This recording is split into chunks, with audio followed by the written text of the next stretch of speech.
Prince of Darkness, the one-man crime wave, the person at the centre of the News of the World hacking scandal has broken his long silence. At a theatre in Leeds, Greg Miskiw, a former news editor at the News of the World, imprisoned for phone hacking, now looks back on it all. Of course I'm distressed by it. It haunted me for a long time, and it still occasionally haunts me. He had a legendary reputation as a hard-bitten veteran newsman who could break big stories. Greg Miskiw, the news editor who brought the phone hacker Glenn Mulcaire to the News of the World and turned a newspaper into a form of organised crime. We talk about hacking. This is a violent, emotional invasion. You're destroying their lives because their nearest and dearest, as they perceive it, are betraying them because someone's giving them stuff to the papers that could only have come from them as they see it. Mm-hmm. That is a terrifying thing to do. You were in a bubble to the News of the World where the objective was very simple. Just get the story. Just get it. No matter what? No matter what. No matter how? No matter how. That's what was expected of you. And if you didn't, and you didn't do it once or twice or 3 times and you failed, you'd be out the door. David Beckham has always believed he was one of the most high-profile hacking victims, but until tonight, nobody has admitted it. How to manoeuvre. Greg Miskiw told us they hacked David Beckham's phones routinely, all of the time, over and over again for years. The David Beckham story, we had to track all these phones. Even though on some stories, like his alleged affair with Rebecca Luce, which he's always denied, the exercise proved fruitless.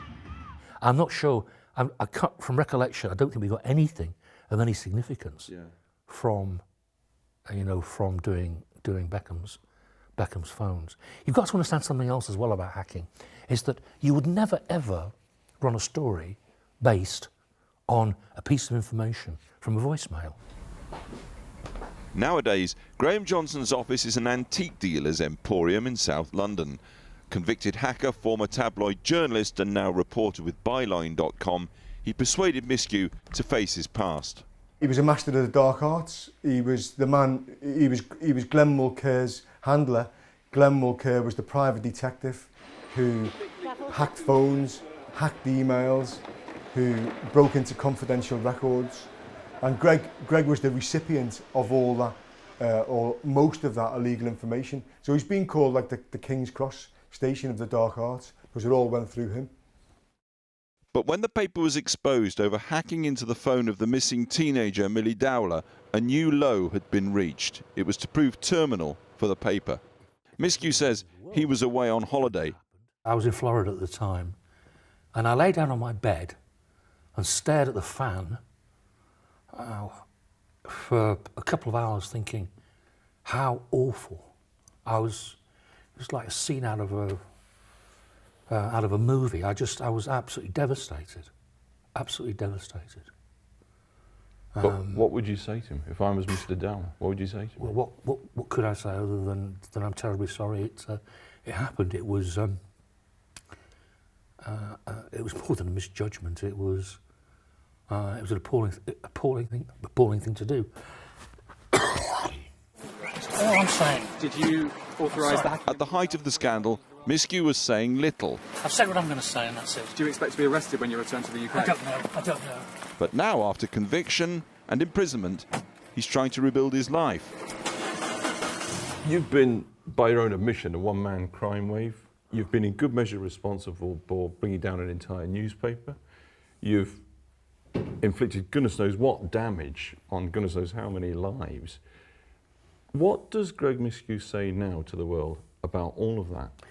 Right. I did not bring down the News of the World. The News of the World brought itself down, or News International brought itself down by reacting the way they did.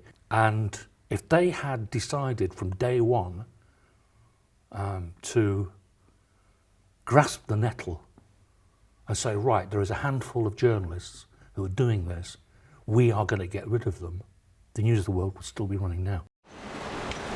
But there is much more to all this than the revelations and recollections of one man who turned journalism into a crime. Because it is not one man, nor is it even one paper by any means. The Mirror Group have admitted to widespread hacking in civil cases, and at the end of the month, at the end of October, the journalists who have been arrested may or may not be charged with phone hacking.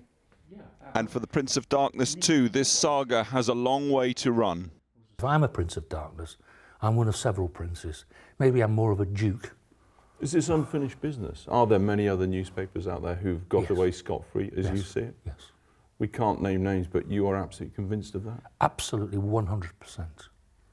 People learn that. Prince or Duke of Darkness, he has come into the spotlight. He may not be the only one. Tricks of the trade, the manoeuvring, the phraseology that you use.